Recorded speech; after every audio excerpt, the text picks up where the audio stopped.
Hi friends, welcome back to Arul channel. இன்றைக்கி இந்த வீடியோவில் நம்ம என்ன பார்க்க போகிறோன்னா, குக் வித் கோமாளியில் இர்ஃபான் அவங்க பண்ண மல்லிகைப்பூ மட்டன் பிரியாணி தான் ட்ரை பண்ண போகிறேன். எப்படி இருக்கும் அப்படிங்கிறதெல்லாம் எனக்கு தெரியல. ஏன்னா இது வரைக்கும் நான் சாப்பிட்டதும் கிடையாது, ட்ரை பண்ணது கிடையாது. இதுதான் ஃபஸ்ட் டைம் நான் ட்ரை பண்ணுறேன். யூஸ்வலாக அந்த பூவை வந்து தனியாக ஸ்மெல் பண்ணி பார்த்தா தான் வந்துட்டு அதோடய வாசமே நமக்கு ரொம்ப பிடிக்கும். பட் பிரியாணியில் இதோட ஸ்மெல் அடித்தா எப்படி இருக்கும் அப்படிங்கிறது டேஸ்ட் பண்ணால் தான் தெரியும். ஸோ இன்றைக்கி ட்ரை பண்ணலாம் அப்படின்னு சொல்லிட்டு மார்னிங்கே போயிட்டு நான் தேவையான ஐட்டம்ஸ் எல்லாத்தையுமே வாங்கிட்டு வந்துட்டேன். மட்டன் வந்து ஒரு 1/4 கிலோ எடுத்திருக்கேன்.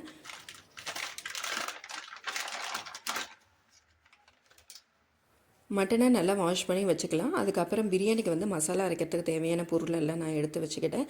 கொஞ்சமாக கொத்தமல்லி, ஜீரகம், பெருஞ்சீரகம், பட்டம், லவங்கம், மிளகு, ஏலக்காய் இது எல்லாத்தையுமே நான் எடுத்து வச்சுக்கிட்டேன். அது ஒரு பேனில் போட்டுட்டு நல்லா கொஞ்சம் ட்ரை ரோஸ்ட் மாதிரி பண்ணிக்கலாம். இது நல்லா கொஞ்சம் ட்ரை ரோஸ்ட் ஆனதுக்கப்புறம் அடுப்பை ஆஃப் பண்ணிவிடுங்க. அதில் கொஞ்சம் பெரிய வெங்காயம், பச்சை மிளகாய், இஞ்சி, பூண்டு எல்லாத்தையுமே அந்த வெறும் சூட்டில் மட்டும் நம்ம சும்மா ஜஸ்ட்டு நம்ம ஃப்ரை பண்ணி எடுத்து வச்சுக்கலாம். இந்த பிரியாணிக்கு நான் சீரக சம்பா ரைஸ் தான் யூஸ் பண்ண போகிறேன். ஒரு 5 நிமிஷம் ஊற வச்சுக்கோங்க. தண்ணியில் போட்டு நல்லா வாஷ் பண்ணி எடுத்துக்கோங்க. அதுக்கப்புறம் ஃபில்ட்ரு பண்ணிக்கோங்க. ஒரு பேனில் லைட்டாக நெய் விட்டு அதை நல்லா வந்து வறுத்து எடுத்துக்கோங்க. இந்த மாதிரி வறுக்கிறதுனால சீக்கிரமாக சாப்பாடு வெந்துடும். ஆஸ்லஸ் வந்துட்டு நல்லா கொஞ்சம் உங்களுக்கு உதிரி உதிரியாக சாப்பாடு வந்துட்டு வரும். மசாலாலாம் ஏற்கனவே அரைக்கிறதுக்கு எல்லாமே ஒட்டுக்க போட்டுட்டேன். ஸோ இதில் நான் குக்கரில் வந்துட்டு என்ன போட்டிருக்கேன்னா, கொஞ்சமாக நெய், கொஞ்சம் பச்சை மிளகாய், பிரிஞ்சி இலை, ஒரு ஏலக்காய் மட்டும் போட்டிருக்கேன்.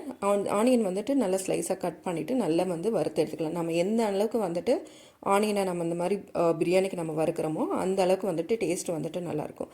காரத்துக்கு தகுந்த மாதிரி உப்பு, மிளகாத்தூள், மஞ்சத்தூள் இது எல்லாத்தையுமே ஆட் பண்ணி அந்த ரா ஸ்மெல்லு போகிற வரைக்கும் நம்ம கொஞ்சம் நல்லா வணக்கி எடுத்துக்கலாம். வெங்காயம் இதெல்லாம் நல்லா மசாலாவோட நல்லா வணங்கினதுக்கப்புறம் நம்ம வந்துட்டு ஒரு தக்காளி வந்து ஆட் பண்ணிக்கிறேன். ஒரு தக்காளி மட்டும் போதும். அதை போட்டுட்டு அதுக்கப்புறம் அதையும் சேர்த்து நல்லா வதக்கி எடுத்துக்கலாம். கூடவே கொஞ்சமாக கொத்தமல்லி, கொஞ்சமாக புதினா இதோடு சேர்த்து கொஞ்சம் வதக்கி எடுத்துக்கலாம். அதுக்கப்புறம் பார்த்திங்கன்னா நம்ம இப்போ வாஷ் பண்ணி வச்சுருந்தா மட்டனை வந்து ஆட் பண்ணிக்கலாம். எப்பயுமே நம்ம மட்டனை செய்யும்போது ஒரு 10 நிமிஷம் ஒரு 15 நிமிஷமாவது அட்லீஸ்ட் அந்த லோ ஃப்ளேம்லேயே வச்சுட்டு நம்ம கொஞ்சம் நேரம் வதக்கி விட்டுக்கிட்டே இருக்கணும். அந்த மாதிரி வதக்கி விட்டுக்கிட்டே நம்ம செய்யும்போது அந்த மசாலா எல்லாம் வந்துட்டு அந்த மட்டனில் நல்லா இறங்கிக்கும். ஸோ அதுக்காக அப்படி செய்யலாம் அப்படிங்கிறது தான். இப்போ பார்த்திங்களா கொஞ்சம் அந்த 15 நிமிஷத்துக்கு அப்புறம் நான் அந்த இதை வந்துட்டு நம்ம மசாலாலாம் அரைச்சி சின்ன வெங்காயம் போட்டு அரைச்சி வச்சோம் பார்த்திங்களா, அந்த மசாலாவையும் சேர்த்துட்டு ஒரு 5 நிமிஷம் மாதிரி நான் கொஞ்சம் வதக்கி எடுத்துக்கிட்டேன். மசாலாலாம் போட்டு ஒரு 2 மினிட்ஸ் ஒரு 5 மினிட்ஸ் வந்து வதங்கினதுக்கப்புறம் கூடவே கொஞ்சம் லெமன் ஜூஸு, அதுக்கப்புறம் கொஞ்சம் தயிர் இது எல்லாத்தையுமே போட்டுட்டு நல்லா வதக்கி எடுத்துக்கிட்டேன்.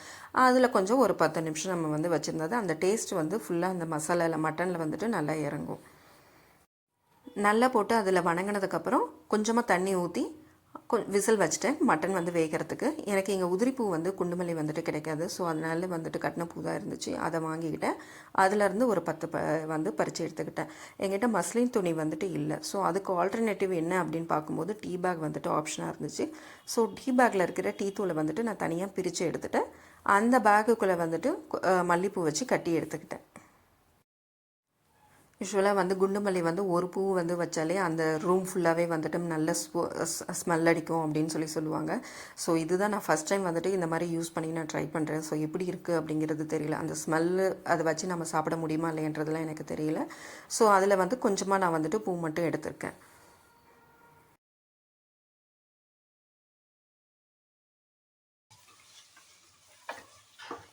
மட்டன் வந்து இப்போ நல்லா வெந்துருச்சு. ஸ்மெல்லே வந்துட்டு தனியாக இருக்கும்போது நல்லா தான் இருக்குது. இப்போ வந்துட்டு ரைஸை வந்து நம்ம வறுத்து வச்சு பார்த்திங்களா, அந்த ரைஸை வந்துட்டு ஆட் பண்ணிக்கலாம். அந்த ரைஸை ஆட் பண்ணிவிட்டு நல்லா கொஞ்சம் கிண்டி விட்டுக்கலாம்.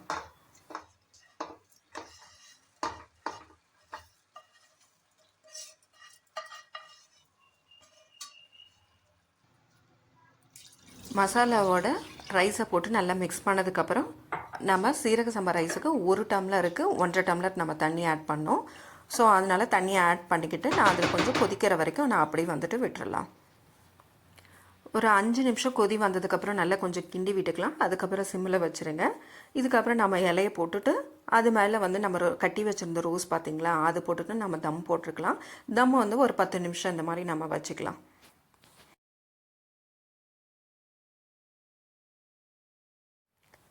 இப்போ பார்த்தீங்கன்னா சாப்பாடு வந்து ரெடி ஆகிடுச்சு. நான் வந்து இப்போ அந்த மல்லியை வந்து எடுத்துட்டேன். இப்போ இலையை எடுத்து பார்த்துட்டேன். சாப்பாடு உண்மையாலுமே நல்லாவே வெந்திருக்கு. வாட்டரும் வந்துட்டு கரெக்டாகவே இருக்குது. இப்போ எல்லாத்தையும் வந்துட்டு எடுத்துகிட்டு ஒரு சும்மா லைட்டாக மேலாக்க ஒரு கிளறிக்கலாம். இது கூட வந்து கொஞ்சம் புதினாவும் கொஞ்சம் கொத்தமல்லியும் போட்டுட்டு நான் அந்த இலையும் போட்டுட்டு ஒரு 5 நிமிஷம் வந்துட்டு அப்படியே அந்த ஹீட்லேயே இருக்கட்டும்னு சொல்லிவிட்டு நான் மூடி வச்சிட்டேன். பிரியாணி ஸ்மெல் சூப்பராகவே இருக்குது. அந்த இலை வச்சது, அந்த பூ வச்சது பெரிய காட்டம்லாம் கிடையாது. பட் லைட்டாக அந்த இது இருக்குது. பட் அது பெரிய டேஸ்ட் வைஸும் சூப்பராகவே இருக்குது. கண்டிப்பாக உங்களுக்கு இந்த வீடியோ பிடிக்கும்னு நினைக்கிறேன். மறக்காமல் சப்ஸ்கிரைப் பண்ணுங்கள், ஷேர் பண்ணுங்கள், கமெண்ட் பண்ணுங்கள். நீங்களும் இந்த மாதிரி ஃபுட்டு வந்து ட்ரை பண்ணுங்கள். டக்குன்னு சீக்கிரமாக செஞ்சு முடிச்சிடலாம். அடுத்த வீடியோவில் நம்ம அடுத்த ரெசிபி பார்க்கலாம். தேங்க்ஸ் ஃபார் வாட்சிங். தேங்க்யூ. பாய்.